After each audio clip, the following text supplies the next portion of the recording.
ok mais da ngeen baat li mu wax nee na këram ay américains ñoo fa nekk te bu ngeen leen laalee fu mu toll nii mbirum état bi lay daw. moom ndax dalal xelam bari na mu dalal xelam xam nañ ne. non wax na ko mais xam nga loolu. ñun xoolal dañu bëggoon Sénégalais xam ne Barthélémy tapet la Sénégal xam nañu Barthélémy tapet la mais amuñu lu benn intérêt dem ay këram nan dañu fa fekk ay américains dañu fa fekk ay polonais na dalal xelam tapet rek moo tax mu nekk di jaaxal dafa tiit en réalité dafa tiit moo tax muy daw laaxu ci Amérique mais nag dalal xelam ñun nous sommes pas violents kenn xamewuñu violence dafa ñëwoon ci benn terme bu ñu ko woon carrément tëj gémminam wan ko ne ñoo la ëpp doole fuuf te fi mu ñu woo bu ñu la fa fekkee da ngay ruux na jeex na mais ñun amuñu benn intérêt di dem naan dañuy dëkk war lañ fay def ban intérêt lañu amal bari na c'est pas non du suñu affaire en réalité mais action lâche yi mu doon def moo xaw a yëgal suñu xol ñu bëggoon ko paqueté nañ ko en avance mais en réalité c'est que Ousmane Sonko amul adversaire politique ci état politique bii nii fii c'est un système bi nga xam ne dañuy nekk di agoniser xam ne dañuy dee au sort de décès ñu suul leen carrément parce que politique dafay changer Sénégal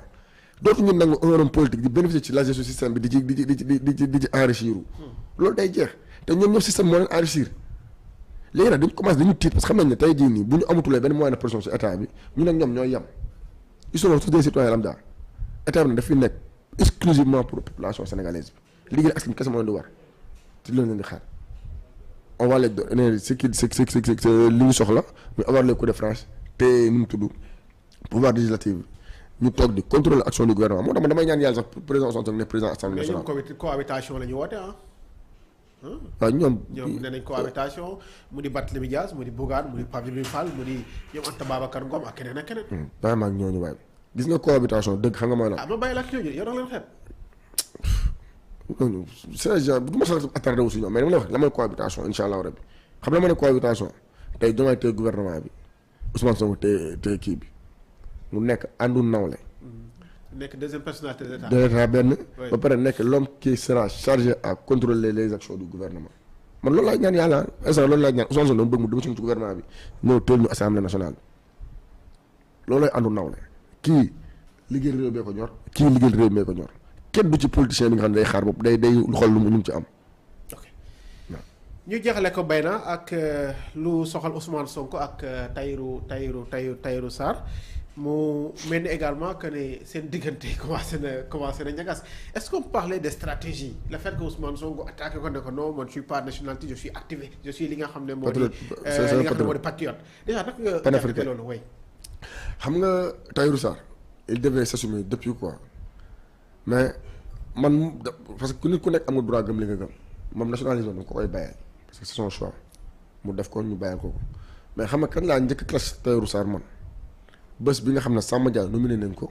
mu bëgg utiliser loolu parce que patriote meroon nañ ci nomination Samba Ndiaye bi mu bëgg utiliser loolu jéem a kii buruxlu nit ki da ngay gëm sa bopp quoi nga woote dara nga dox ci képp ku la ci gëm mu fekk la si mais bul xool njabootu nit ki nga ne da ngay xool lan ngay jéem a tibbee ci njaboot fi yooyu noonu loolu c'est peine perdue ñun ci li ñu Ousmane woo balaa amuñ ci woo dañ ci nekkoon on sait très bien faire la part des choses gis nga tey loolu moo nun muy woote loolu c'est révolu amul benn ci histoire u àdduna benn dëkk buy toog ne damay enfermer sama bopp defal sama réew nous sommes dans les des enfermé mais li wax tey boo demee tey États-Unis li fa xew ak l'arrivée de Donald Trump on le voit France tey boo xoolee nationalisme bi nga am benn percée bi ak ñeneen ak ñeneen aussi mosuñu gagné Trump lan la il a clairement dit il est un patriote Trump il se regarde patriotique il est un patriote mais pas nationaliste un nationaliste mooy ay Éric Zemmour ñu lay wax ne lu dul France boo ñun en réalité gis nga ñun bu ñu toogee nationalité dañuy nax suñu bopp parce que situation actuelle bii nii jógewul si ñun tey Sénégal Mali affaire yooyu noonu jógewul ci africain yi de mi ngi jógee conférence de Berlin tubaab bi ñoo toog tim Afrique yor seen kii mel ni ko yor ay part de cadeau di tranché di dagg c'est la réalité tey ñun ñëpp am nañ ay mbokk yoo xam ne man ma maman est d'origine malienne sama yaay elle est d'origine malienne am na seen boo demee Mali affecté seen village ñëpp kenn umpaloo balaa ñuy jox indépendance c'était la fédération du Mali. Sénégal ak Mali benn dëkk la woon même ethnie yi ngay fekk Sénégal ngay fekk Mali même ethnie yi ngay fekk Sénégal da nga koy fekk Guinée tey Kalidou Koulibaly nekkul na santu bi gën a kii Mali. Kalidou nekkul tey capitaine du Sénégal ñu nag Mali ak Guinée benn peuple lañ en réalité ñun ñëpp ñoo bokk suñu maam ñoo wax fu ñu jógee kon ku lay gëm la dañu war a séparer waxu la dëgg. da lay mais li wax ay carte séjour la wax. non carte séjour on a non gis nga. am na waxul nañ leen fi génne dara mais carte de séjour aussi. non attends gis nga lenn xam nga ban erreur la def bu bëggee gëm loolu askan jeune Sénégal yi que ñun suñu chômage wala suñu pauvreté c'est dû à un peuple extérieur loolu waxuñu dëgg même traite négrière dëgg la tubaab yi ñoo jël di ñu yóbbu mais suñuy mbokk ñoo doon jaay gis nga malheuru kenn jógewul si kenn tey yow Xaadim li ngay am man mënu ma la ko xañ li ngay mën a construire sa bopp man mënu ma la ko xañ loolu c'est une erreur boo xam ne mi ngi koy def te da ci war a jóg Sénégal bu développé wul buñ ko jiin ma sàmm buñ ko jiin ma dem nañ ko jiin ñun sénégalais yi ñun ñoo ci am part responsable bu gën a majeur ci ñaax ci sous développement au Sénégal ñun sénégalais yi Guinée mënuñu tere développé Malien mënuñu tere développé beneen ak beneen kii dëkk mënuñu tere développé ñun sénégalais bu ñu xamee lu ñu war dox ci yàlla fekk ñu si ñu développé suñu réew loolu mooy dëgg les cartes de séjour. mais gis nga Tahirou muy commencé am benn aura bi gaa ngi koy bàyyi xel. kan Tahirou. non xam nga tey dafa gaa doon bàyyi xel. gaa ngi koy bàyyi xel waaw. est-ce que loolu Ousmane Sonko comprendre moo tax mu bëgg a dagg ay tànk. Tahirou c'est un tricheur parce que boo xoolee tout le temps da doon jéem a simuler. pourtant nee na xaritu Ousmane Sonko la. waaw attends moom laa lay expliqué. nee na xaritam la de. waaw attends moom laa lay expliqué. dégg nga moom wax la Ousmane Sonko bu ngay opposé ak moom na ñemee ñëw taxaw moom ñu def débat moo xam ne Ousmane Sonko. xam-xam bëriwul Tahirou il n'a pas le niveau Tahirou da nga mën a wax la Tahirou lii la Tahirou maa ngi moom ñoo yem fii tamit ay gëree lañ rek. non sérieux Tahirou boo quand tu en parles c'est que dafa am benn affaire boo xam ne dafa commencé woon judd te loo xam ne keroog Ousmane laa très bien expliqué Dakar rek nga gis loolu la ginnaaw yu bëri yi nii Dakar nga ko gis te yenn quartier la sax te am na ay ginnaaw yoo xam ne tey ëpp man Pastef ki ma njëkk wax waxu Pastef. waaw boo tapee papa wala yaayam dina la jóge moom ma njëkk wax waxu Pastef en 2017. ok pour te dire rek ne tey am na ay pël yoo xam ne mun ëppale wuñu leen fi c'est des Sénégalais à part entière am 40 di contribuer ci dëkk beeg la bëri na fi est-ce que kooku tey da nga ko ne ma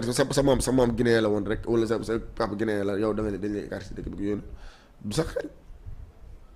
maa ngi perdre fi par rapport ak question bi ma posé par rapport ak Tahirou. boo gisul mu amoon benn oraa bi c'est parce que da doon simuler mel ni moom Ousmane Sonko ñoo far